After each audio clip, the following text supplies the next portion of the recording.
இன்றைக்கும் கொஞ்சம் கன்னடம் பார்த்துருக்கோம். ஹிந்தி கூட ஈஸியாக இருக்குது, எனக்கு கன்னடம் ரொம்ப கஷ்டமாக இருக்குது. சரி, ஓகே, கொஞ்ச நாள் அப்படியே போக போக பழகிறேன். ஏன்னா எல்லா லாங்குவேஜும் ஃபஸ்ட்டு அப்படி தானே இருக்கும். இன்றைக்கி என்ன இன்றைக்கின்னு கொஞ்சம் தான் பார்த்தேன். அதுவே டக்குன்னு மறக்கிற மாதிரி இருக்குது. ஒருத்தர்கிட்ட கேட்குறோன்னு வச்சுக்கலாமே, நீங்கள் நேற்று எங்கே இருந்தீங்க? நின்னேனா நேற்று, நின்னே நீவு எல்லித்ரி அப்படின்னு எங்கே இருந்தீங்க? நானே நன்னு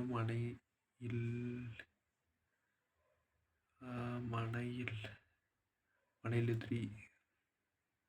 ஓகேவா?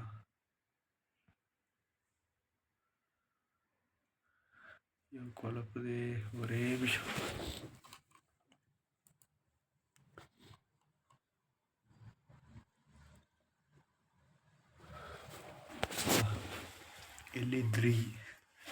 எல்லித்ரின்னா எங்கே இருந்தீங்க? நானும் நன்னும் மனையில்லிதேன்னா வீட்டில் இருந்தேன். மனைனா வீடு. ஓகேவா? நின்னேனா நேற்று எங்கே இருந்த? நீ நேற்று எங்கே இருந்த? நின்னே நீவு எல்லித்ரி. ஓகே. ನಾನು ನನ್ನೆ ಮನೆಯಲ್ಲಿದ್ದೆ. ಓಕೆ. ಅಯ್ಯೋ, ಮನೆಯಲ್ಲಿದೆ. ಓಕೆವಾ? கடவுளே.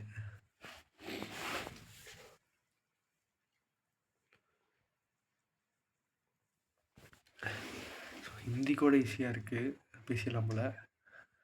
சரி, பார்ப்போம். हिंदी கூட ஈஸி தான். क्लाप किधर था? मैं मेरा घर पे था. ஈஸி, ரொம்ப ஈஸி. ஆனால் சொல்லுவாங்க தமிழ் மாதிரி தானே. சரி, பார்ப்போம். அப்புறம் கடையிலலாம் ரொம்ப ஈஸியாக பேச ஆரம்பிச்சிட்டேன். அதாவது கன்னடா. ஆலு 10 ರೂಪಾಯಿ ಪ್ಯಾಕೆಟ್ ಒಂದು ಕೊಡಿ. ಬೇರನ ಬೇರೆ ಚಿಕ್ಕದು ಸೋಪ್ ಒಂದು ಕೊಡಿ. ಹಮಾಮ್ ಸೋಪ್ ಒಂದು ಕೊಡಿ. ಎಷ್ಟು எவ்வளவு? அஷ்டு, அவ்வளோதான். ஸோ இதெல்லாம் வருது. நான், நீ, பண்ண, செஞ்ச, அதெல்லாம் கொஞ்சம் கஷ்டமாக இருக்குது. ஹிந்தி கூட ஈஸியாக இருக்குது. சரி, பார்ப்போம்.